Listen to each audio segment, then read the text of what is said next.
Okay, सभी को visible है क्लास?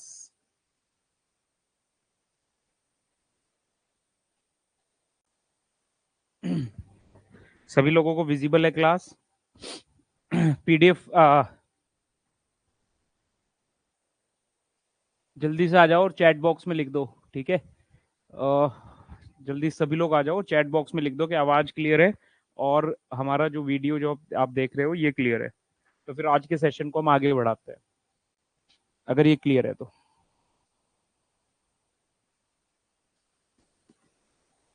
ठीक है, यस सर। चलो। देखो, मैंने आपने पीडीएफ चेक कर ली? आपके उसमें 4 पीडीएफ डाली हैं और अलग अलग चैप्टर वाइज डाली है। पहली जो कल वाली पीडीएफ थी जिसमें इंपॉर्टेंस ऑफ सेफ्टी वाला टॉपिक कवर्ड था, आज हम कवर्ड करेंगे हैजर्ड वाला टॉपिक। भाई, सेफ्टी किस वजह से जरूरी होती है? हैजर्ड या कोई हादसा, कोई नुकसान ना हो जाए, तो आज हम वो वाला टॉपिक कवर करेंगे। ठीक है? मैंने उसमें फिर एक डाली है फर्स्ट एड वाली और एक डाली है वाली। ठीक है? कहाँ पर है अभी? ये पीडीएफ एक वाले कोर्स में आई है, मैं दोनों कोर्स में अपडेट कर देता हूँ ताकि आप लोगों को सभी को मिल जाए। ठीक है? अगर सभी ने नहीं देखी है तो भाई इसे देख सकते हो, आपके कोर्स के अंदर है। अभी 499 वाले कोर्स में अपडेट नहीं हुई है ये पीडीएफ। ये पीडीएफ आपकी अपडेट हो चुकी है फुल कोर्स में, तो 499 वाले कोर्स में भी मैं अपडेट कर देता हूँ ये पीडीएफ ताकि आप सब लोग इसे देख पाए। ठीक है?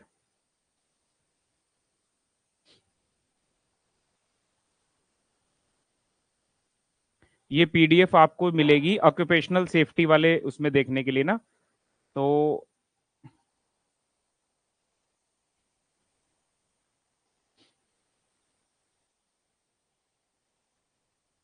ये 5 फाइल हैं टोटल।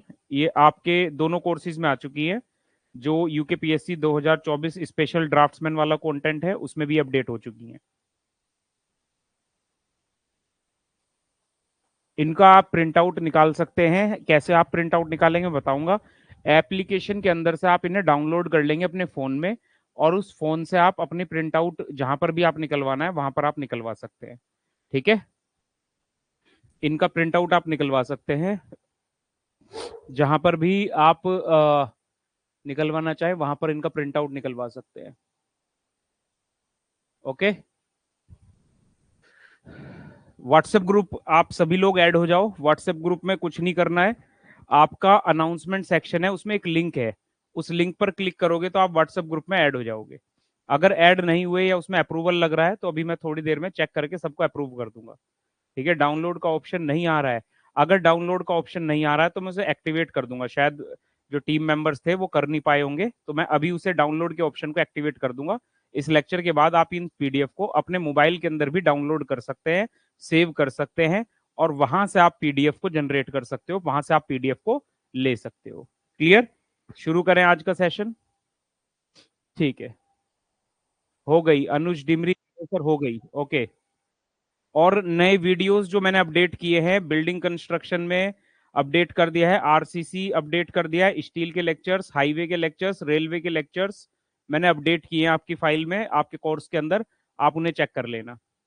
ईडी के पीडीएफ का पता नहीं चल रहा कौन सी पीडीएफ प्रिंट। ईडीएफ ईडी जो है ना, ईडी का देखो, ईडी जितना मुझे समझ आता है, ईडी पीडीएफ से पढ़ने की चीज नहीं है। ईडी को आप लेक्चर्स के थ्रू पढ़ो, खुद के नोट्स बना के पढ़ लो, क्योंकि 5 से 6 क्वेश्चन आने तो अंडरस्टैंडिंग वाला टॉपिक है। अगर आप कहोगे तो मैं आपको एक सिंगल पीडीएफ जनरेट करके ईडी की भी दे दूंगा, लेकिन ईडी जहां तक मुझे समझ आता है वो लिख के पढ़ने वाला सब्जेक्ट है। ईडी का लेक्चर 3 मिसिंग है, आपने मुझे बताया था कल। तो आज मैं इस पीडीएफ को ही तैयार कर रहा था, तो कल अभी या लेक्चर के बाद मैं देखूंगा वो लेक्चर कौन सा है। जो लेक्चर आप 3 बता रहे हैं वो मिस नहीं होना चाहिए, वो सेव ही होगा। अगर वो आपके कंटेंट के साथ अरेंज नहीं है तो मैं उसे इसमें डाल दूंगा आपके कंटेंट के साथ। ठीक है? तो आप उसके लिए निश्चिंत रहें। तो वो तो मैं ईडी का लेक्चर 3 आपने मुझे बताया वो मैं डाल दूंगा। क्लियर? चलो, बाकी इतने सभी लेक्चर्स आप खत्म करें। अगर ईडी आप देख रहे हो, लाइव में पढ़ाऊंगा लेकिन उससे पहले आप रिकॉर्डेड में कवर कर सकते हैं। ठीक है? चलो, आज का सेशन स्टार्ट करते हैं। आज के सेशन में बच्चों हैजर्ड वाला टॉपिक है, इनसे भी बेसिक ऑब्जेक्टिव आ सकते हैं। लास्ट में ये आपका टेस्ट रहेगा इसका ऑक्यूपेशनल सेफ्टी एंड हैजर्ड का। जो पहला टेस्ट आपका तैयार हो रहा है वो पहला टेस्ट आप दोगे आई थिंक आज संडे है, तो आपका इस संडे को ही या फिर सैटरडे को मान लो, सैटरडे से पहले तो वैसे तो हम परसों तरसों में ही खत्म कर लेंगे। सर्वे में correction for slope sag ranging ये सब ड्राफ्ट्समैन का पोर्शन है क्या सर? आई थिंक सभी है ये पोर्शन, सभी। ठीक है सोनम जोशी, ये सभी पोर्शन है सर्वे में भी। ठीक है, वहां पर चेन के और लीनियर मेजरमेंट के जो भी टॉपिक्स हैं वो सभी आते हैं। ठीक है, ऐसा नहीं है कि ये टॉपिक ड्राफ्ट्समैन में नहीं पूछे जाएंगे। ठीक है, तो आप उन्हें तैयार कर सकते हैं। चलो अब सेशन को आगे बढ़ाते हैं। इसमें दो बातें ध्यान रखना। ठीक है, इसमें दो बातें ध्यान रखना। सबसे पहले आप लोगों को जितने भी पीडीएफ दिए जा रहे हैं आप उन्हीं से डायरेक्टली पढ़ने की कोशिश करें। व्हाट्सएप ग्रुप का लिंक अभी शायद आपके स्पेशल कोर टॉपिक वाले कोर्स में नहीं है, लेकिन जो आपका मेन कोर्स है ड्राफ्ट्समैन का, उसके नोटिफिकेशन वाले सेक्शन में या अनाउंसमेंट वाले सेक्शन में एक लिंक दिया गया है ग्रुप का। उस लिंक पर क्लिक करेंगे तो आप व्हाट्सएप ग्रुप में ज्वाइन हो जाएंगे। ठीक है, चलो शुरू करें आज का टॉपिक। ठीक है, आज के टॉपिक को स्टार्ट करें। ये आज का टॉपिक डील करता है अलग अलग प्रकार के हैजर्ड, अलग अलग प्रकार के। ध्यान रखना आपका टेस्ट तैयार हो रहा है। आपका पहला टेस्ट जो होगा ड्राफ्ट्समैन के लिए वो ऑक्यूपेशनल सेफ्टी एंड हेल्थ का होगा।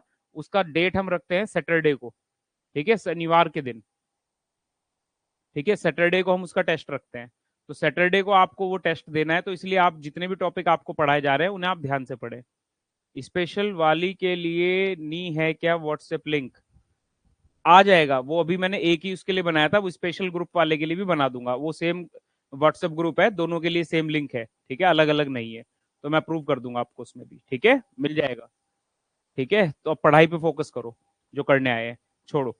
अब देखो ये कहता है यहां पर आज हम जो डिस्कस करने वाले हैं अलग अलग तरह के जो हैजर्ड होते हैं। हैजर्ड मतलब एक तरह से नुकसान कह लो, हादसा कह लो, है ना, जो इंडस्ट्री के अंदर हो सकते हैं। वो कहता है कि कुछ बेसिक हैजर्ड होते हैं, कुछ आधारभूत हैजर्ड होते हैं जिन्हें पहचानना होता है। जब हम किसी इंडस्ट्री में काम कर रहे होते हैं, वहां पर हम जो डे टू डे काम करते हैं, उन डे टू डे काम के अंदर ही कुछ ऐसी चीजें छिपी होती है जिनसे हादसे हो सकते हैं।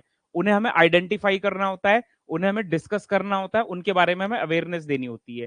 ठीक है, इसके बारे में तो हम कल पढ़े थे। लेकिन जो हैजर्ड की क्लासिफिकेशन है, हैजर्ड की क्लासिफिकेशन इस आधार पर हुई है कि हैजर्ड फिजिकल भी हो सकता है, केमिकल भी हो सकता है, बायोलॉजिकल भी हो सकता है, फिजियोलॉजिकल भी हो सकता है, साइकोलॉजिकल भी हो सकता है, एर्गोनॉमिक भी हो सकता है ना। तो ये मैकेनिकल हैजर्ड भी हो सकता है, कई तरह के हैजर्ड है। इनमें क्वेश्चन ये बनता है कि ये किस प्रकार का हैजर्ड है, ये किस प्रकार का हैजर्ड, इस तरह का क्वेश्चन इसमें बनता है। क्लियर? तो वो हम देख रहे हैं। तो फिजिकल हैजर्ड क्या होता है? Physical hazard are the most common hazard and are present in most work places at same time. तो फिजिकल हैजर्ड सबसे कॉमन हैजर्ड है, मतलब भौतिक खतरे जो होते हैं सबसे आम होते हैं और ये सभी जगह प्रेजेंट होते हैं। इनमें क्या क्या आते हैं? जैसे जो इलेक्ट्रिकल कोड्स है, जो बिजली की तार है, खुली हुई कहीं पर भी बिजली की तार है, तो वो भी आपका फिजिकल हैजर्ड के अंदर आएगा। जैसे अनगार्डेड मशीनरी है, कोई मशीन चल रही है और उसके ऊपर कोई प्रोटेक्शन के लिए आपने कोई भी केस नहीं डेवलप किया या केस नहीं बनाया, वो मशीन खुली चल रही है, कोई भी व्यक्ति अगर उसका हाथ, उसका पैर, उसका सिर कुछ भी उसमें आ जाएगा तो हादसा हो जाएगा। ये भी फिजिकल हैजर्ड के अंदर आता है। मूविंग पार्ट, कोई भी चलता हुआ पार्ट है, अगर वो मूविंग पार्ट के संपर्क में आप आ गए तब भी आपको फिजिकल हैजर्ड के अंदर आएंगे। बहुत ज्यादा तेज आवाज, किसी जगह पर किसी इंडस्ट्री में बहुत तेज आवाज आ रही है, वो भी फिजिकल हैजर्ड के अंदर काउंट होगा। वाइब्रेशंस, बहुत तेजी से अगर वाइब्रेशन हो रही है, कई बार इतनी तेज वाइब्रेशन होती है आपका हाथ लग जाए तो उसमें झटके आ जाएंगे, तो उस तरह का वाइब्रेशन भी आपका फिजिकल हैजर्ड में है। वर्किंग फ्रॉम लेडर्स, अगर आप सीढ़ी पर काम कर रहे हैं, स्काफ फोल्डिंग या ऊंचाई पर काम कर रहे हो, अगर उससे आप गिर गए वो भी फिजिकल हैजर्ड है। इसके अलावा आप देख सकते हैं स्पिल्स, ट्रिपिंग हैजर्ड्स, ये सारे वही है। अगर इसमें एक और ऐड कर सकते हैं आप, रेडिएशन। रेडिएशन माने अगर किसी स्थान पर, अगर किसी स्थान पर आप देखें, रेडिएशन का मतलब होता है विकिरण, तो रेडिएशन भी आपका फिजिकल हैजर्ड के अंदर ही आएगा। अगर आप रेडिएशन माने जैसे जो आपकी ऐसी इलेक्ट्रोमैग्नेटिक वेव्स होती है, एक्सरे, गामा रे, कुछ इस तरह की रेज होती है जिनके संपर्क में आपको आने से आपको कैंसर तक बीमारियां भी हो सकती है, तो वो भी फिजिकल हैजर्ड के अंदर ही काउंट होता है।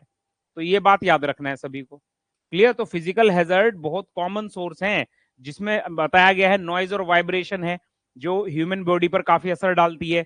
इसके अलावा इलेक्ट्रिसिटी, ये भी आपको बताया गया है कि बिजली अगर झटका लग जाए तो आप सब समझते हैं कि उससे कई तरह के नुकसान हो सकते हैं। ठीक है, घातक विद्युत शॉक लग गया, इलेक्ट्रिक शॉक जिसे बोलते हैं, जल सकता है आपका हाथ, आप गिर सकते हो। तो ये सारी चीजें इनसे हो सकती हैं। ठीक है, इसके अलावा वेंटिलेशन एंड एयर सर्कुलेशन बहुत इंपॉर्टेंट है। अगर किसी एरिया में हवा का आवागमन नहीं है, ये भी एक तरह से फिजिकल हैजर्ड ही हुआ। आपका सांस घुटना शुरू हो जाएगा, आपका दम खींचना शुरू हो जाएगा, आपको चक्कर आने शुरू हो सकते हैं। तो वेंटिलेशन और एयर सर्कुलेशन बहुत जरूरी होता है। मेजर इंपैक्ट होता है हेल्थ पर अगर ये वेंटिलेशन एयर सर्कुलेशन नहीं है। Working comfort of workers, A supply of fresh clean air from outside is required. बाहर से एक अच्छी हवा की रिक्वायरमेंट होती है। जो एरिया कन्फाइन होते हैं वहां पर ये हैजर्ड हो सकता है। इसके अलावा आपका आता है टेम्परेचर, ये बहुत इंपॉर्टेंट है। अक्सर आपने सुना होगा, जैसे हम लोग ऑफलाइन क्लासेस में बैठते हैं, कई बार ऐसा हो जाता है, आपने एक्सपीरियंस किया होगा कि गर्मी बहुत ज्यादा बढ़ गई है अंदर क्लास के और आपको सांस लेने में भी दिक्कत हो रही है। ठीक है, उस हीट के इंक्रीज होने की वजह से आपको दो चीजें हो सकती है, या तो आपको हीट एग्जॉशन हो सकता है या आपको हीट स्ट्रोक आ सकता है। हीट एग्जॉशन और हीट स्ट्रोक ये दोनों तापमान के बढ़ने से होते हैं। अब टेम्परेचर के स्ट्रेस जो बढ़ती है, रीजनेबल वर्किंग टेम्परेचर, याद रखना अगर आपका रीजनेबल वर्किंग टेम्परेचर नहीं है तो उससे आपको प्रॉब्लम हो सकती है। Local heating cooling where comfortable temperature is to be maintain. तो पूरी इंडस्ट्री के अंदर जो जहां पर भी आप कठिन परिश्रम वाले कार्यों के लिए एक उचित कार्य तापमान होना चाहिए। अब देखो क्लासरूम में तो आप बैठे हो, उतनी प्रॉब्लम नहीं है, लेकिन इंडस्ट्री में कई जगह ऐसे होते हैं जहां लेबर बहुत मेहनत से काम करता है, वहां पर उसे ज्यादा से ज्यादा ऑक्सीजन की रिक्वायरमेंट है, और अगर वहां पर टेम्परेचर ज्यादा हुआ तो इसका मतलब यह है कि उसका जो लाइफ है या उसकी जो हेल्थ है वो बहुत ज्यादा रिस्क पे होगी। सॉरी। ठीक है, तो याद रखना कंफर्टेबल टेम्परेचर होना बहुत जरूरी है। क्लियर?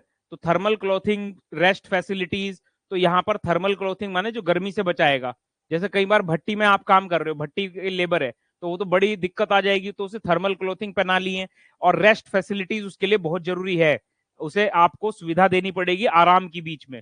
सफिशिएंट स्पेस होना चाहिए वर्क रूम में, ताकि कोई भी इस तरह का ऐसा ना हो कि वहां पर अगर सफिशिएंट रूम नहीं होगा या सफिशिएंट स्पेस नहीं होगा तो वहां पर ऑक्सीजन की डेफिशिएंसी हो सकती है, वहां पर ऑक्सीजन की डेफिशिएंसी हो सकती है।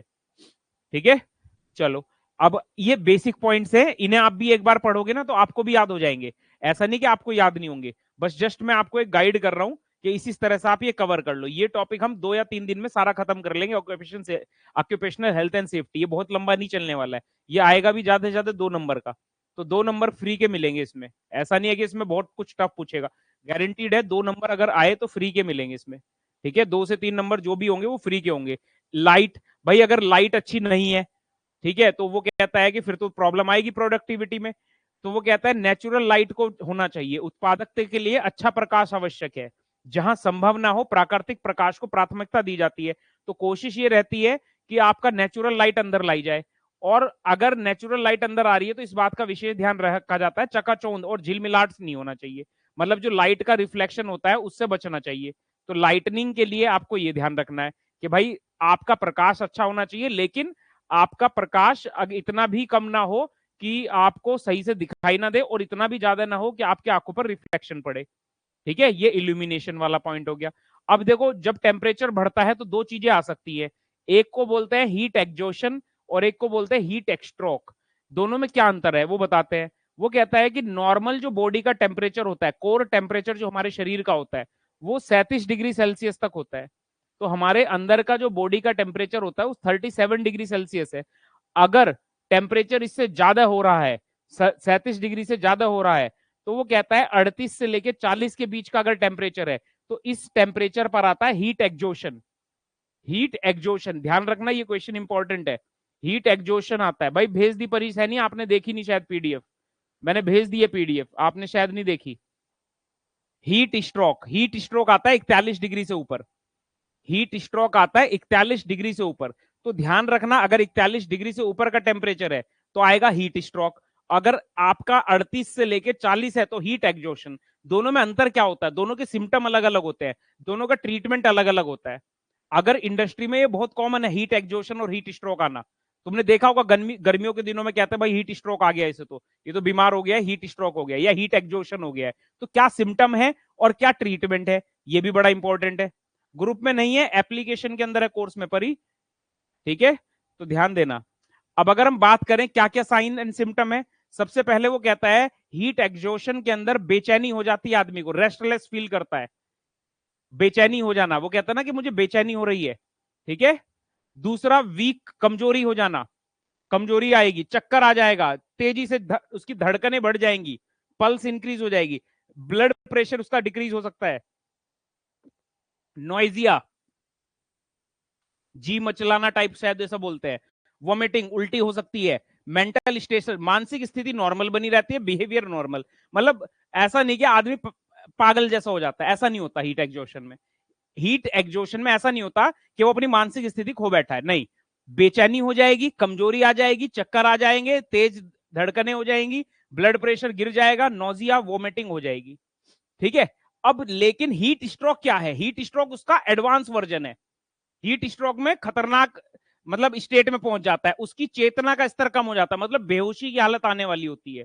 हीट स्ट्रोक में आदमी बेहोश नहीं हुआ है, बट उसकी जो समझ है, कॉन्सियसनेस है, वो घट जाती है, वो थोड़ा सा पहचानने में दिक्कत करेगा, that is called heat stroke, ठीक है। उसमें चिड़चिड़ापन आ जाएगा, उसकी मांसपेशियों में दर्द भी होगा, नाड़ी तेज होगी, ब्लड प्रेशर हाई हो जाएगा, नॉइजिया, वोमिटिंग यहां भी रहेगी, मेंटल स्टेटस कंफ्यूज्ड होगा, यहां पर मेंटल स्टेटस ही स्ट्रोक का अगर आया है तो वो व्यक्ति कंफ्यूज फील करेगा।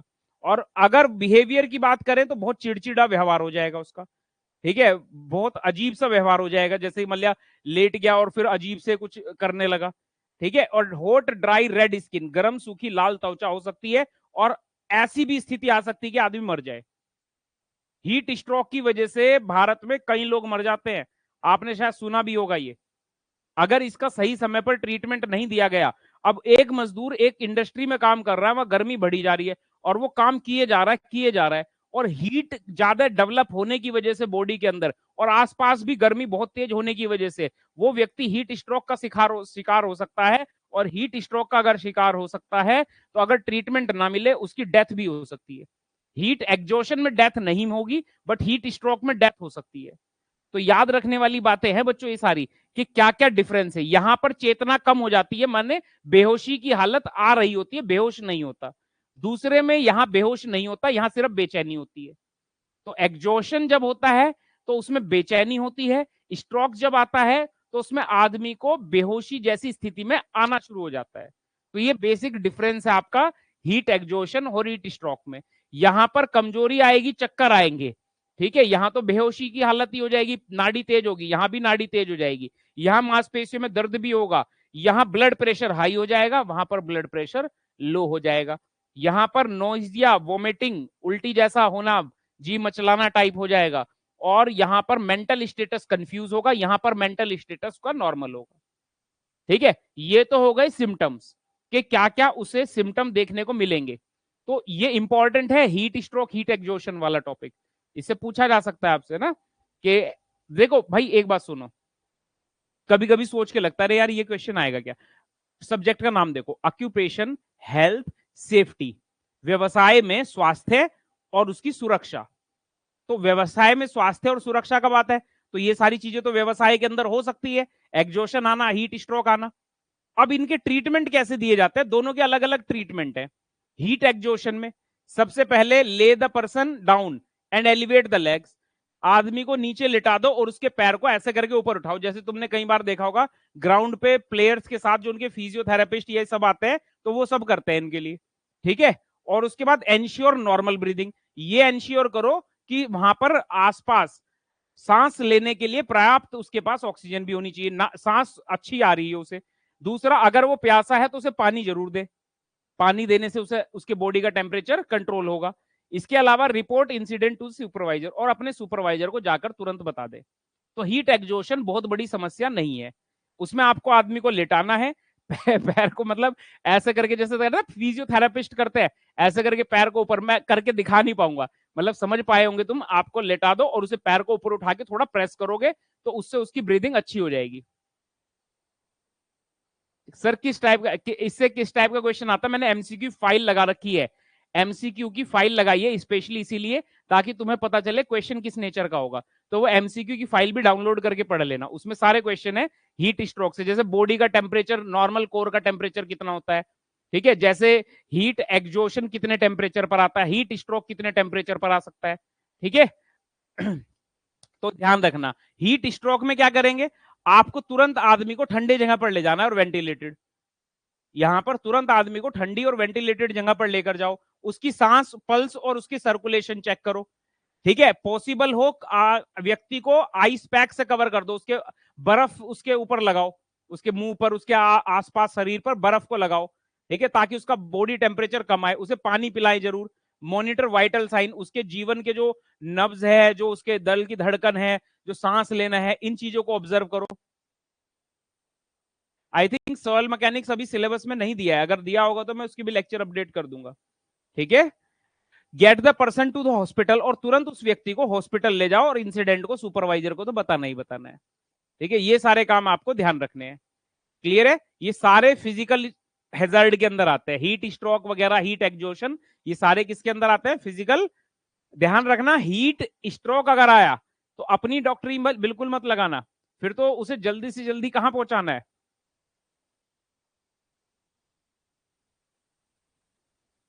हाँ भाई, जो आएगा ड्राफ्ट्समैन का पूरा कोर्स होगा यहाँ पे, ठीक है। जो ड्राफ्ट्समैन में आएगा उसका पूरा कोर्स हो जाएगा। आपका ऑक्यूपेशनल हेल्थ सेफ्टी परसों खत्म हो जाएगा, कल का एक लेक्चर होगा, एक परसों का होगा, इसका सिलेबस एंड हो जाएगा, फिर हम बिल्डिंग बाय लॉज पकड़ लेंगे, ठीक है। और फिर टेस्ट, तुम्हारा पहला टेस्ट जो मैंने बताया वो सैटरडे को होगा। ध्यान रखना सारी बातें, लेक्चर पूरा देखना, तभी तो आपको सारी बातें पता चलेंगी जो मैं बता रहा हूं, ठीक है। चलो, तो ये हो गया हमारा फिजिकल हैजर्ड। और केमिकल हैजर्ड क्या होता है? भाई किसी रासायनिक पदार्थ के आप सीधे सीधे संपर्क में आ गए, कोई केमिकल अंदर चला गया, कोई स्किन को टच हो गया, है ना, कोई बॉडी के ऐसा है सांस के थ्रू अंदर चला गया, तो कई तरीके से आपको केमिकल हैजर्ड हो सकता है, नुकसान पहुंचा सकता है। वो chemical hazard are present when you are expose to any chemical preparation, ठीक है, जैसे कि सॉलिड, लिक्विड और गैस। तो याद रखना, इसमें कई तरह के केमिकल हैं, जो आपके सफाई करने वाले प्रोडक्ट्स होते हैं, कुछ सॉल्वेंट्स होते हैं, कुछ वेपर होती है, कुछ फ्यूम। फ्यूम मतलब जो मेटल के ऊपर से धुआं निकलता है उसके गर्म होने से, वो फ्यूम है, वो आपके शरीर में चली गई।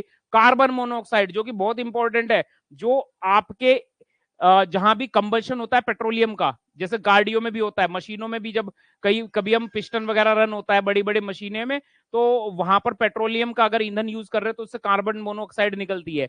कई बार इनकम्प्लीट इनकम्बशन होता है तब भी कार्बन मोनोऑक्साइड निकलती है। ये बहुत ही खतरनाक गैस होती है, आपको मृत्यु तक भी ले जा सकती है कार्बन मोनोऑक्साइड, ठीक है। और अदर गैसेस, गैसोलीन, इनफ्लामेबल, कोई फ्लैमेबल मटेरियल, सॉरी, ऐसे पदार्थ के संपर्क में आ जाए जो तेजी से आग पकड़ ले, तो इन सभी से बच के रहना। ये सारे किसमें आते हैं? केमिकल हैजर्ड के अंदर आते हैं, ठीक है। कई सारे केमिकल ऐसे होते हैं जो बायोलॉजिकल इफेक्ट डालते हैं ह्यूमन बॉडी पर, उनका डाइजेशन खराब कर सकते हैं अगर वो अंदर चले गए, उनकी स्किन के अगर कांटेक्ट में आए तो स्किन को खराब कर सकते हैं, इंजरीज कर सकते हैं वो उन्हें, ठीक है। ध्यान रखना ये बात, अगर किसी केमिकल के संपर्क में आने से आपकी इंजरी पर कोई चोट लग गई तो वो चोट आपकी केमिकल हैजर्ड के तहत आई है, ठीक है। बिल्कुल बिल्कुल, ठीक है। तो कई सारी चीजें ऐसी है, लॉन्ग टर्म इफेक्ट्स भी होते हैं, जैसे आपका खून, नर्व्स, बोन्स, किडनी, लीवर, इन सब पर इंपैक्ट आ सकता है लॉन्ग टर्म में, लंबे समय के बाद। क्लियर है पॉइंट? क्या मतलब, जो कैंसर कारक भी होते हैं कई सारे, कार्सियोजेनिक, मतलब आपको लॉन्ग टर्म के एक्सपोजर के बाद उनसे कैंसर भी हो सकता है, ऐसे केमिकल्स भी होते हैं। तो याद रखना, बायोलॉजिकल हैजर्ड्स क्या होते हैं? जो बैक्टीरिया, जो वायरस, जो किसी प्रोटोजोआ, ठीक है, या फिर किसी ऐसी चीज से जो सड़ रही है उसकी वजह से आपको हो जाए, तो वो सारे बायोलॉजिकल हैजर्ड में। जैसे कि मच्छर ने आपको काट लिया, ठीक है, तुम्हें पता है दुनिया का सबसे खतरनाक जानवर कौन सा है?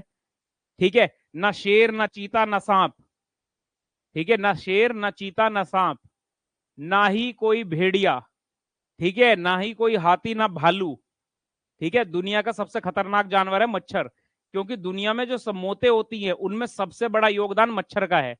हर साल मच्छर के काटने की वजह से कई कई लाख लोग मर जाते हैं, ठीक है। तो मच्छर जो होता है सबसे डेंजरस वो होता है, वो बायोलॉजिकल हैजर्ड के अंदर आएगा। मलेरिया, डेंगू, चिकनगुनिया जो होता था ना मच्छर काटने से, ये सारे जो वर्क प्लेस पे आप काम कर रहे हो वहां पर अनहाइजीनिक कंडीशन है, तो वहां मच्छर वगैरह बन गए, तो वो आपको काटेंगे, तो आपको जो बीमारी होगी जिससे आपको स्वास्थ्य खराब होगा, वो बायोलॉजिकल हैजर्ड है सारे, वो सारे क्या है, बायोलॉजी। इसके अलावा कोई बैक्टीरिया आपकी बॉडी के अंदर चला गया, कोई वायरस आपको चला गया, कोई जानवर आपको काट के चला गया, इंसेक्ट बाइट्स, एनिमल और बर्ड ड्रॉपिंग्स। जो बर्ड ड्रॉपिंग्स माने जो बर्ड अपनी क्या बोलते हैं, बीट करते हैं, तो उस तरह की चीजें जो होती है वो भी आपकी हेल्थ के लिए अच्छी नहीं होंगी अगर बहुत सारी जमा होनी शुरू हो जाए। तो ये सारे आपके बायोलॉजिकल हैजर्ड के अंदर आते हैं।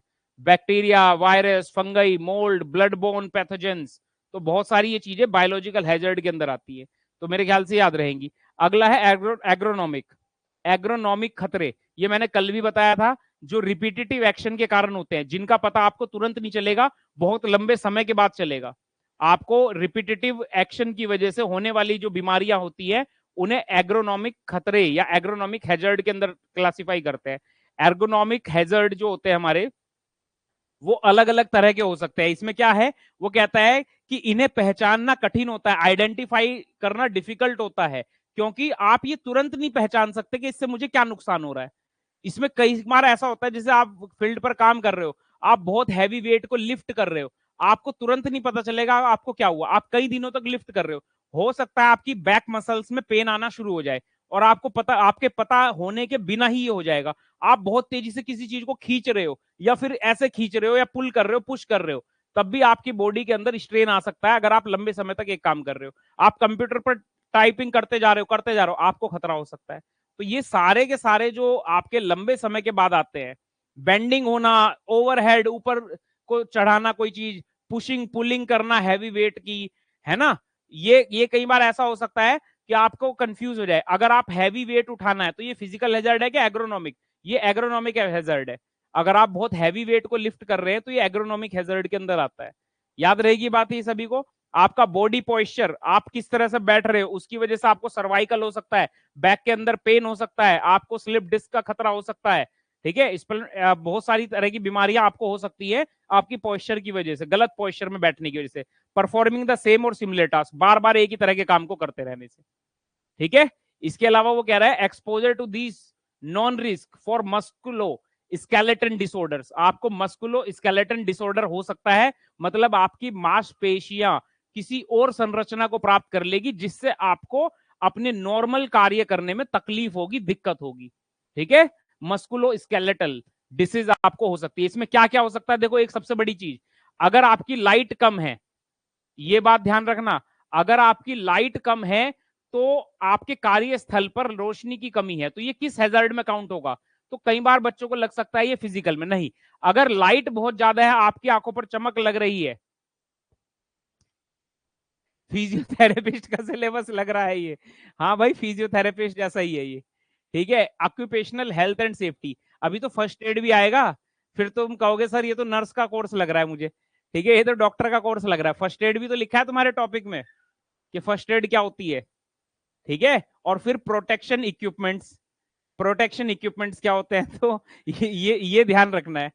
ठीक है, लाइटिंग अगर कम है तो भी आपका एग्रोनॉमिक है। इम्प्रॉपरली एडजस्टेड वर्क स्टेशन और चेयर्स, फ्रीक्वेंट लिफ्टिंग, बार बार वस्तुओं को उठाना, रिपीटेटिव अवकवर्ड मूवमेंट, मतलब बार बार असुविधाजनक गतिविधियां करना, तो ये सारे आपके क्या हैं, एग्रोनॉमिक हैजर्ड है, जिसमें कंप्यूटर पर बैठा हुआ व्यक्ति दिखा रहा है, कंप्यूटर पर खड़े होकर अगर काम करना है, कोई भारी चीज आप ऐसे करके लिफ्ट करके ले जा रहे हो, तो ये सारी चीजें आपको दिखा रखी हैं। कुछ होते हैं मैकेनिकल हैजर्ड, मैकेनिकल हैजर्ड होते हैं मशीनों की वजह से। वो कहता है machine in the industries including manufacturing, mining, construction and agriculture, तो मशीनों से संबंधित जो खतरे हैं, उन्होंने मशीन हैजर्ड के अंदर काउंट किए हैं। They are dangerous to worker when operated without proper training and experience, अगर बिना ट्रेनिंग और एक्सपीरियंस के मशीनों को ऑपरेट किया जा रहा है तो वो बहुत खतरनाक हो सकती है वर्कर के लिए। ठीक है, operating machine can be risky, specially large and dangerous machine. Clear है पॉइंट। इनसे क्या हो सकता है, जब मशीनों का उपयोग सही से ना हो, हड्डी टूट सकती है, कोई अंग कट सकता है, उंगलियां कुचली जा सकती है, तो बहुत खतरनाक हो सकता है ये। ठीक है, ध्यान रखना ये बातें। क्लियर। ठीक है, ये आप देख लेना। एक होता है फिजियो सोशल हैजर्ड, मनोसामाजिक हैजर्ड, ये भी एक अलग ही है। फिजियो सोशल, फिजियो सोशल मतलब सामाजिक। भाई ये देखो ना, फिजियो सोशल हैजर्ड, ये फिजियो सोशल हैजर्ड क्या होता है? अभी तक जितने भी हैजर्ड पढ़े वो समझ आ रहे हैं?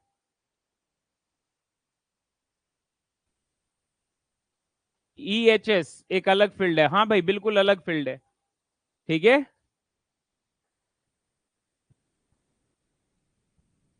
ये क्या है? डांगा, दंगा नियंत्रण। अच्छा, दंगा नियंत्रण नहीं है भाई इसमें। ठीक है, चलो। फिजियो सोशल हैजर्ड क्या है? Related to way work is designed, organized and managed as well as economic and social context. कई बार क्या होता है, आप किसी जगह पर काम कर रहे हो, वहां पर जो लोग हैं आसपास में जो आप काम कर रहे हैं, उन लोगों की वजह से आपको तनाव हो सकता है, वो काम के करने की कंडीशन को अच्छा नहीं बनाने देंगे। तो ऐसी स्थिति को बोला जाता है मनोसामाजिक खतरे। जब आपके आसपास जो काम कर रहे लोग हैं वो उतने आपके प्रति संवेदनशील नहीं है, ठीक है, तो उससे क्या होता है, आपको मानसिक मनोवैज्ञानिक या शारीरिक चोट या बीमारी संबंधित हो सकती है। तो वो कहता है मनोसामाजिक खतरे उस तरीके से संबंधित होते हैं जिसमें कार्य को डिजाइन, व्यवस्थित और प्रबंधित किया जाता है, साथ ही कार्य के आर्थिक और सामाजिक संदर्भों से। अगर बहुत ज्यादा काम दे दिया आपको किसी ने, आप पर वर्क प्रेशर बहुत ज्यादा है, आपको ऊपर से भी तनाव मिल रहे हैं, व्यवसायिक तनाव, कार्यस्थल पर हिंसा जैसे मुद्दे, व्यवसायिक स्वास्थ्य, जैसे मान लिया आपकी किसी से नहीं बन रही, आपको उसके आप दोनों आपस में लड़ पड़े, ठीक है, तो फिर वो किस में आएगा? वो आएगा आपका physio social hazard. Physio social hazard, याद रखेंगे ये बात, ये शब्द याद रखना, मनोसामाजिक। इसका नाम क्या है? मनोसामाजिक।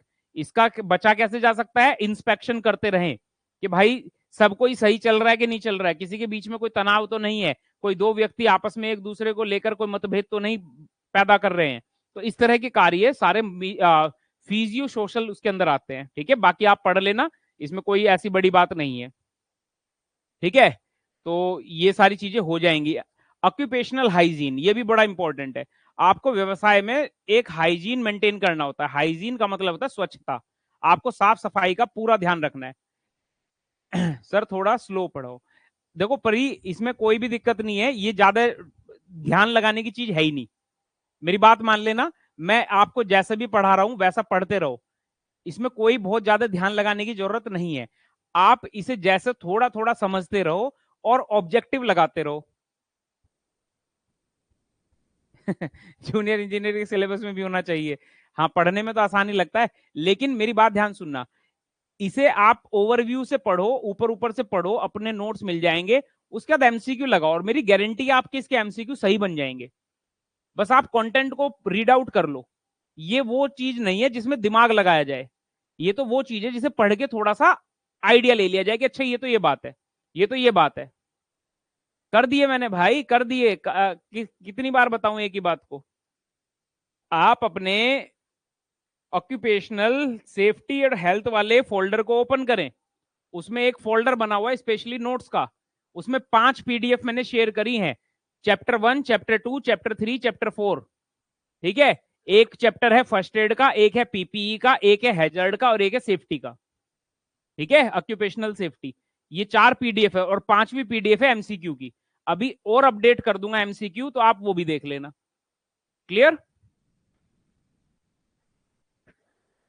ठीक है, आप लोग ध्यान से देखना, अपडेट करे हुए चाहे जितना भी टाइम हो, चाहे अभी भी कराओ, तुरंत दिख जाएगा आपको। मॉक टेस्ट आपका पहला टेस्ट होगा, परसों को हमारा ये खत्म हो जाएगा टॉपिक।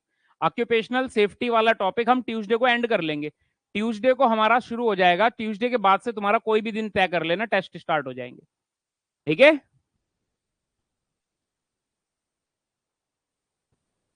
ठीक है, तो ये ड्राफ्ट्समैन के लिए अलग से टॉपिक है, बिल्कुल सही बात है भाई। ये पढ़ने तो देखने, पढ़ने क्या देखने पड़ेंगे, इससे कोई ऐसा मत पढ़ना पूरा दिल पे लगा के पढ़ो, इससे सारे सबके क्वेश्चन बन जाएंगे भाई। इससे 1 2 3 जो भी सवाल आएंगे सबके बन जाएंगे, इसमें कोई ऐसा नहीं है कि नहीं बनेगा क्वेश्चन। ठीक है, आसान सवाल होंगे इसके, बस आपको आइडिया होना चाहिए क्या क्या मैं बता रहा हूं, आपको सुना हुआ होना चाहिए वो बात, और 1 2 बार पढ़ा हुआ होना चाहिए। अगर लैपटॉप पर नहीं खुल रही है पीडीएफ, तो मैं अभी लेक्चर के एंड में उसे एक्सेसिबल बना दूंगा, वो आप देख लेना फिर। ठीक है, चलो। तो work place inspection should include, work place पे इंस्पेक्शन करना है, कार्य वर्कर्स को सुनो, सुपरवाइजर को सुनो, उनसे अंडरस्टैंडिंग बनाओ, जॉब के और टास्क के बारे में उनसे डिस्कशन करो, है ना, ये सब खतरों की पहचान करो। अब इसमें क्वेश्चन कैसा आएगा वो भी दिखाऊंगा, आखिरी में है क्वेश्चन। ऑक्यूपेशनल हाइजीन में क्या होता है, स्वच्छता बनाए रखनी है आपको। अब इसमें क्या ही कोई बताएगा कि भाई आपको जहां भी काम कर रहे हो वहां साफ सफाई रखो, और साफ सफाई होने से वहां पर हैजर्ड से बचा जा सकता है, ध्यान रखना ये बात। तो वहां पर जिस भी तरह की स्वच्छता की रिक्वायरमेंट है वो आप करो। कहीं पर हाइजीनिक कंडीशन है, वहां पर आपको कोई केमिकल डालने की जरूरत है, कहीं पर पानी का जो जमाव है वो हटाने की जरूरत है, ये सब चीजें होती हैं, बेसिक चीजें हैं सारी। इन्हें ऐसा कुछ नहीं है कि बहुत जोर देके अगर बताया जाए तो ये अलग ही कुछ समझ आ जाएगा। ठीक है। Occupational disease disorder and their prevention, क्या क्या वो कह रहा है कि बीमारी हो सकती है व्यवसाय के दौरान, और व्यवसाय के दौरान कई तरह की बीमारी हो सकती है। जैसे वो कह रहा है आपको अत्यधिक तापमान की वजह से हीट स्ट्रोक आ सकता है, एयर कॉन्टामिनेंट्स, आपको धूल गैस ये सब आपकी सांस के अंदर जाकर आपके फेफड़ों को खराब कर सकते हैं, आपकी रेस्पिरेटरी को खराब कर सकते हैं, आपकी स्किन को खराब कर सकते हैं, आपके ज्वाइंट को प्रभावित कर सकती हैं ऐसी चीजें।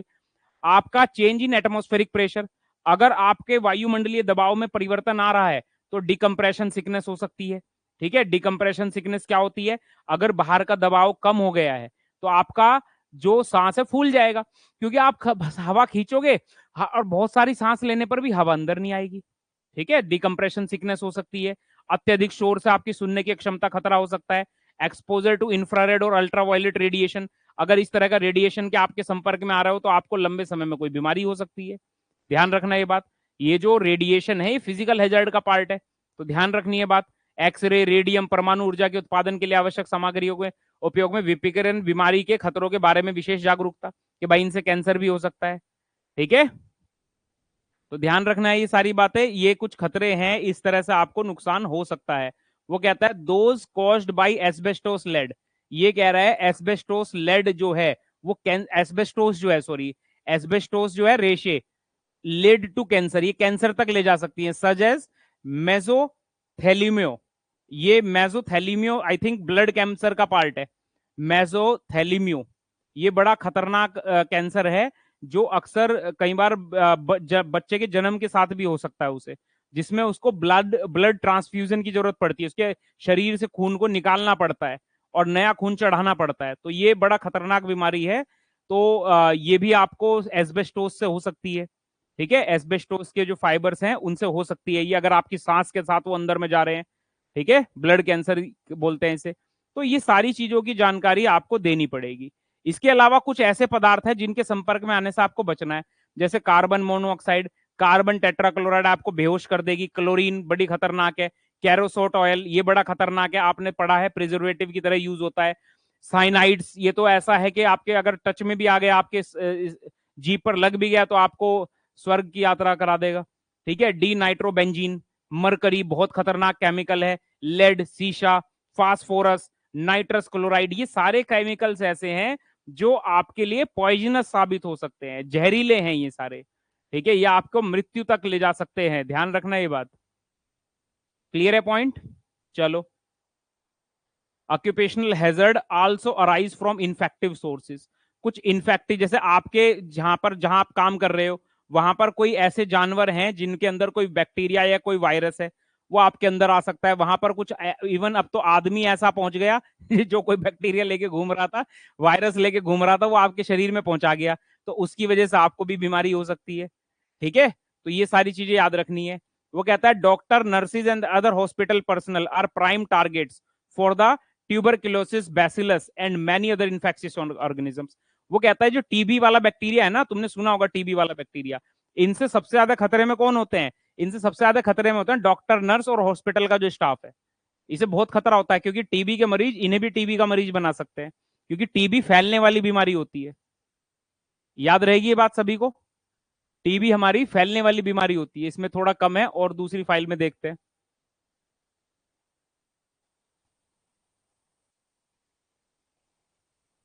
ठीक है,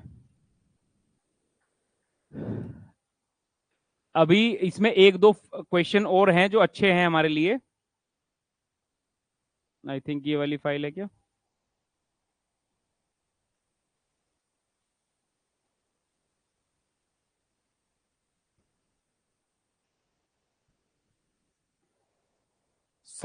कई बार वार्निंग साइंस क्या होते हैं, प्रोहिबिशन साइन क्या होते हैं, इसका क्वेश्चन भी पूछा जाता है।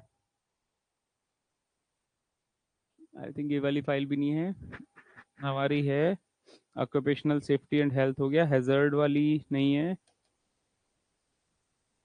ठीक है।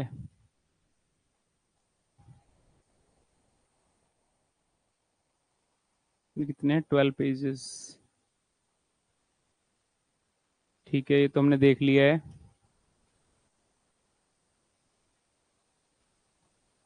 ठीक है ठीक है ठीक है ठीक है, इसके आप 1 मिनट रुकेंगे, एक फाइल और है जो आज हमें कवर करनी है, उसमें भी काफी इंपॉर्टेंट चीजें हैं, अगर वो अभी मिल जाए तो। हैजर्ड वाले टॉपिक में है आई थिंक, इसमें भी 12 ही पेजेस हैं, इसमें ज्यादा होने चाहिए थे number of pages. Occupational hazard 1, इसे देखें एक बारी, इसमें कितने हैं, इसमें भी 12 पेजेस हैं, एक फाइल है उसमें 12 से ज्यादा पेजेस हैं। हम्म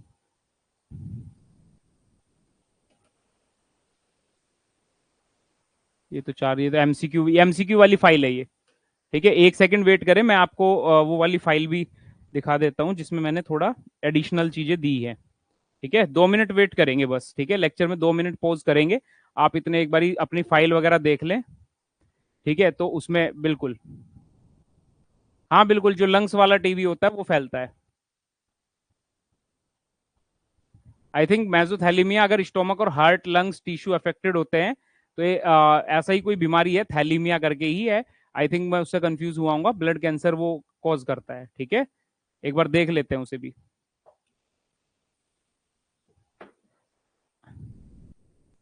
2 मिनट रुकना, मैं आपको दूसरी फाइल में अपडेट करा देता हूँ।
ओके, कुछ और क्वेश्चंस हैं वो भी देख लेते हैं इसमें, है ना, ऑक्यूपेशनल हैजार्ड वाले टॉपिक में। तो इसकी फाइल को फिर आप रीड आउट करना, क्योंकि इसमें कुछ साइन और सिंबल्स हैं जो इसमें नहीं थे आई थिंक।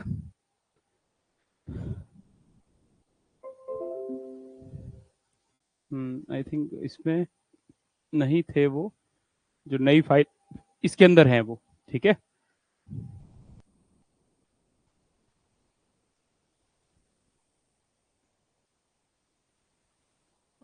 हमारा है ऑक्यूपेशनल हैजर्ड न्यू, ठीक है।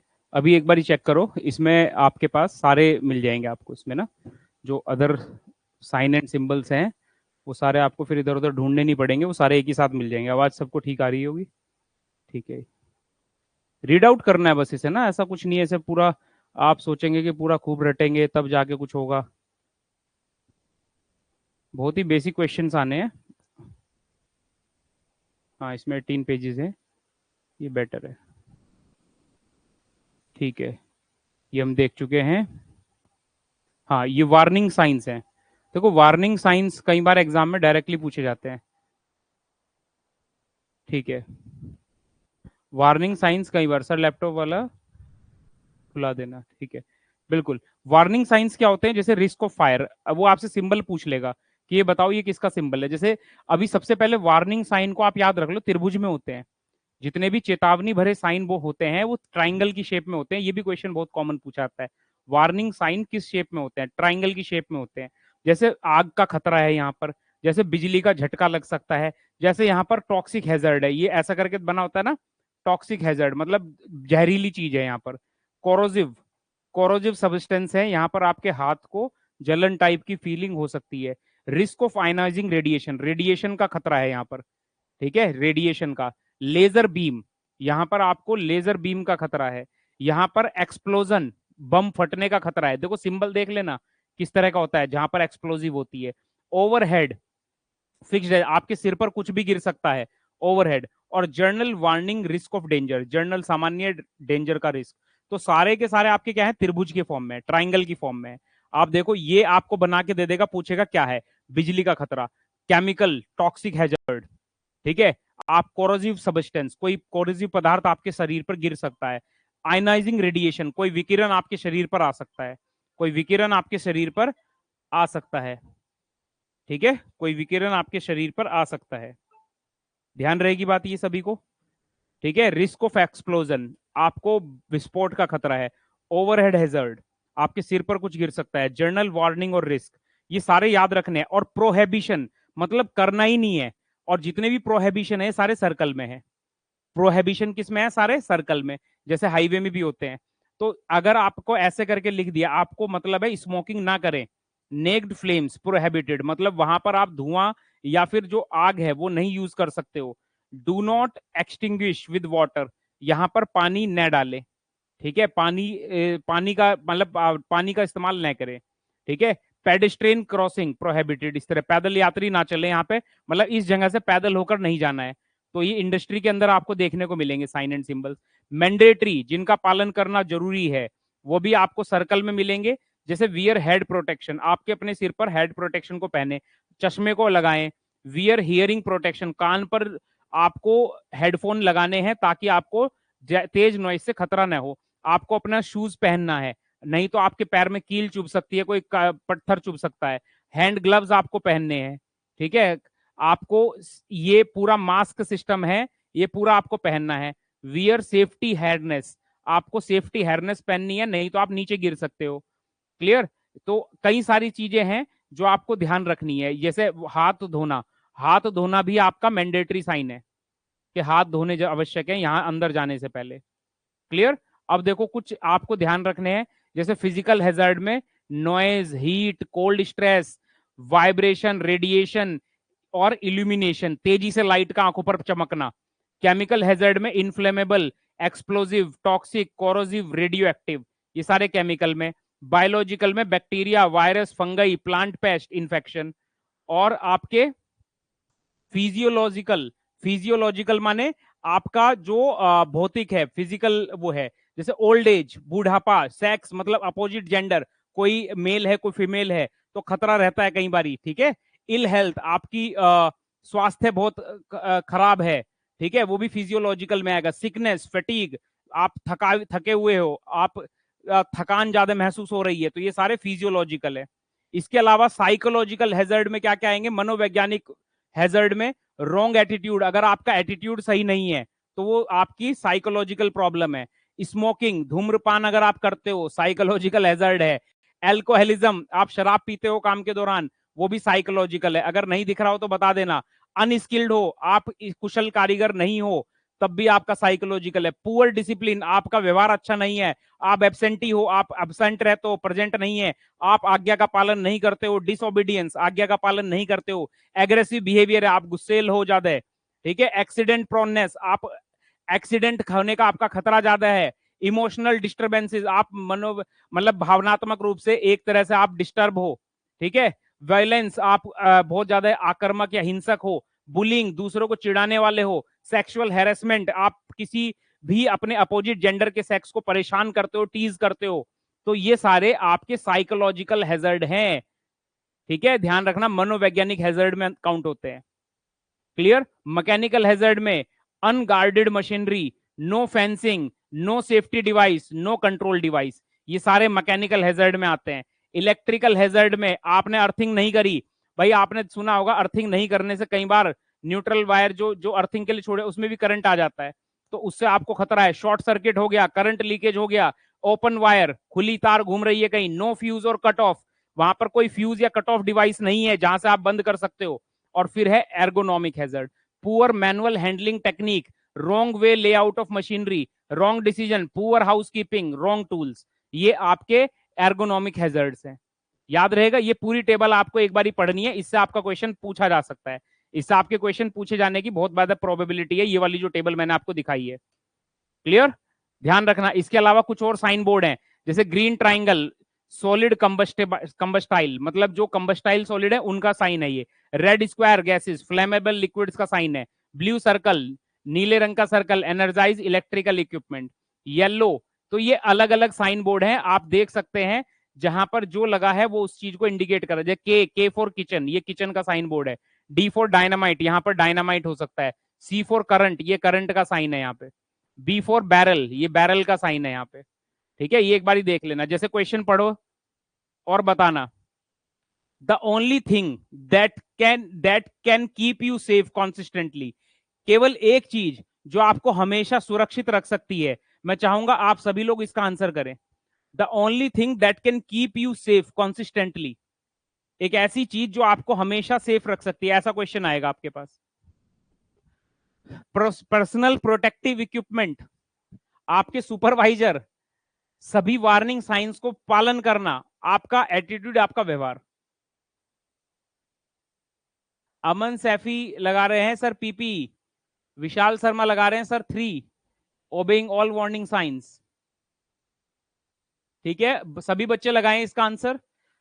देखो पीपीई होता है पर्सनल प्रोटेक्टिव इक्विपमेंट, ठीक है, मतलब पीपीई वैसे तो प्रिंसिपल ऑफ प्रोटेक्टिव इक्विपमेंट है, लेकिन उसमें क्या है कि आप सारे जितने भी आपके प्रोटेक्टिव इक्विपमेंट है उन्हें पहने। ठीक है, क्यों भाई सुपरवाइजर पर विश्वास नहीं है आप लोगों को? आपका सुपरवाइजर आपको हमेशा नहीं बचाएगा क्या? गुरमैल मोरिया, और बच्चे भी लगाओ, जल्दी जल्दी आंसर लगाओ भाई, चैट बॉक्स में डालो। परी सैनी 3, अनुज डिमरी 3,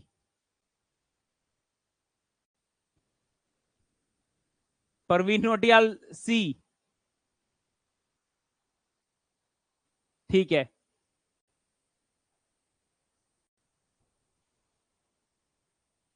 नरेंद्र सिंह नहीं सर, क्या आंसर होगा भाई नरेंद्र, बताओ फिर। योगेश कह रहे हैं सर 1, आपकी प्रोटेक्टिव इक्विपमेंट आपके पास होनी चाहिए। सर सुपरवाइजर हमेशा हमारे पास नहीं होंगे, अच्छा अगर होंगे तो बचा ही लेंगे। ठीक है, अमित 1।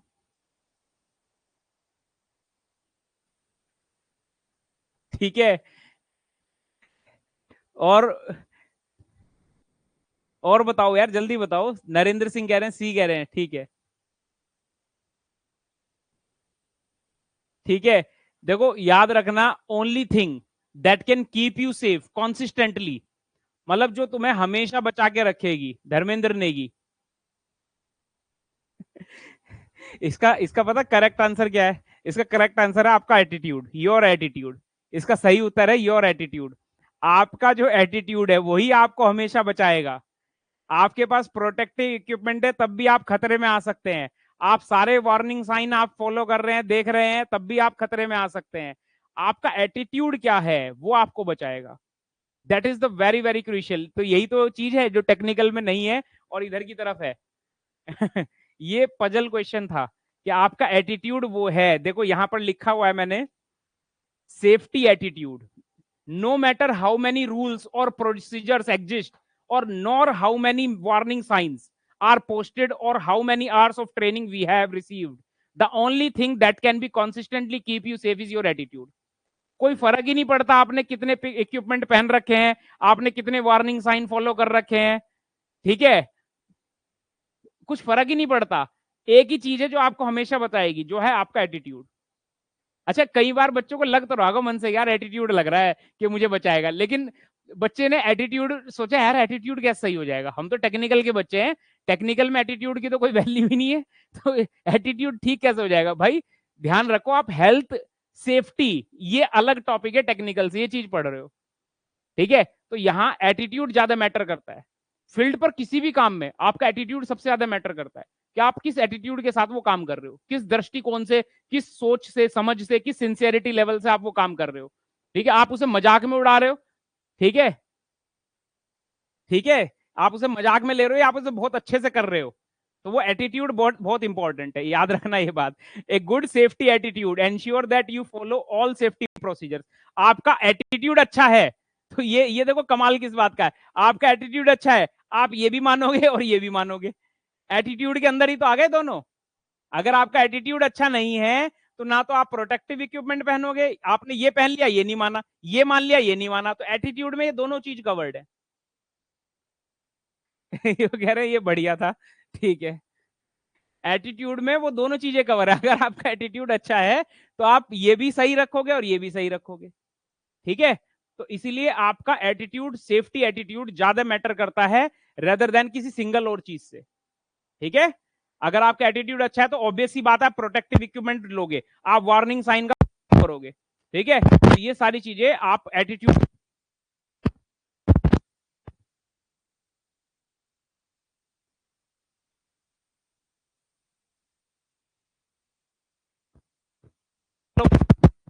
कल डिस्कस करेंगे, ठीक है। ये वाला क्वेश्चन बताओ, वैसे फिर भी कॉमन क्वेश्चन है, मैं बताना चाह रहा हूं कि ऑक्यूपेशनल सेफ्टी से कैसे क्वेश्चन पूछे गए हैं पास्ट एग्जाम्स में, ड्राफ्ट्समैन के जो अलग अलग एग्जाम्स में आए हैं, ठीक है।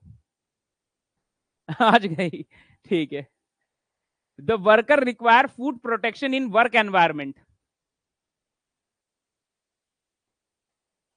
भाई अगर आपने पैरों में प्रोटेक्शन पहने हैं तो आपको कोई धूल मिट्टी आपको ना टच करे, हॉट और पॉइजनस फ्यूम, कोई गर्म और ऐसी जहरीली गैस आपको ना तंग कर पाए, आप कोई इलेक्ट्रिकल हैजर्ड, कोई तार वार बिजली की खुली पड़ी आप उस पर ना टकरा जाओ, या पेनिट्रेटिंग मटेरियल जैसे कील या स्पाइक, कोई नुकीली चीज आपको ना चुभ जाए, तो किस लिए आप पहनते हो फूट में, ये बिल्कुल ठीक है। इस तरह का कॉमन क्वेश्चन है, ठीक है, ये कॉमन क्वेश्चन है, ठीक है, इस तरह से आपके एग्जाम में पूछा जाएगा, ध्यान रहेंगे ये बातें। चलो बाकी मैंने ऑब्जेक्टिव सारे आपके दूसरे एमसीक्यू फाइल में लगाए हैं, कल हम डिस्कस पीपीई और फर्स्ट एड, ठीक है। तो कल और परसों लास्ट है हमारा, इसका परसों हमारा लास्ट है, तो इसमें कुछ ऐसा नहीं है कि बहुत ज्यादा हाई तोबा मचानी है कि ये अजीब सा आ गया, तो कुछ भी नहीं है इसमें, ठीक है। इसके फिर एमसीक्यू बहुत सारे लगाएंगे, एमसीक्यू के फाइल और भी तैयार कर रहा हूं, और कल को और सारे मिल जाएंगे आपको एमसीक्यू, ठीक है। कल सुबह हमारा लेक्चर होगा 10 बजे सर्वे का, अगर आप सर्वे रिकॉर्डेड सेशन से कवर करना चाहते हैं आप रिकॉर्डेड से कवर कर ले, जल्दी हो जाएगा, ठीक है। अगर आप लाइव देख के करना चाहते हैं तो आप लाइव देख के कर ले, ठीक है। हाँ एमसीक्यू फाइल हिंदी में कन्वर्ट कर दूंगा मैं, निश्चिंत रहो, ठीक है, हिंदी में डाल दूंगा पूरी फाइल, ठीक है, तो आप हिंदी में भी देख लेना कल, ठीक है। चलो पहले ये दोनों रीडिंग कर लो, बस इनकी रीडिंग कर लो। हाँ रिकॉर्डिंग से देखना चाहते हो, मैंने रिकॉर्डेड सारे लेक्चर डाल दिए हैं, जो मेन कोर्स है हमारा ड्राफ्ट्समैन का उसमें सारे रिकॉर्डेड लेक्चर डाल दिए हैं, आरसीसी का, सीटी का, बीएम का, बिल्डिंग कंस्ट्रक्शन का, ठीक है, जितने भी हैं सारे रिकॉर्डेड लेक्चर डाल दिए उसमें, ठीक है। चलो तो एक बार रीड आउट कर लेना ये क्वेश्चंस, इनके साइन बोर्ड जो मैंने बताए हैं ये जरूर ध्यान रखना, ये वाले जो साइन बोर्ड बताई, ये जो हैजर्ड की कैटेगरी बताई है मैंने ये जरूर ध्यान रखना, और ये जो साइन बोर्ड के ये बताए हैं आपको कि कौन सा किस में काम आता है, ये वाले साइन बोर्ड आप ध्यान रखना।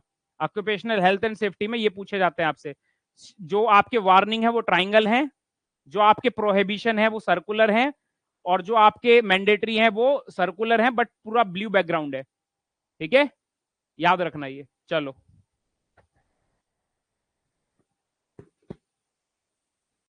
ठीक है, कोई डाउट हो तो मेरे से डिस्कस कर लेना, ग्रुप में ऐड हो जाना, व्हाट्सएप ग्रुप का लिंक मैंने अनाउंसमेंट वाले सेक्शन में दे रखा है, वहां से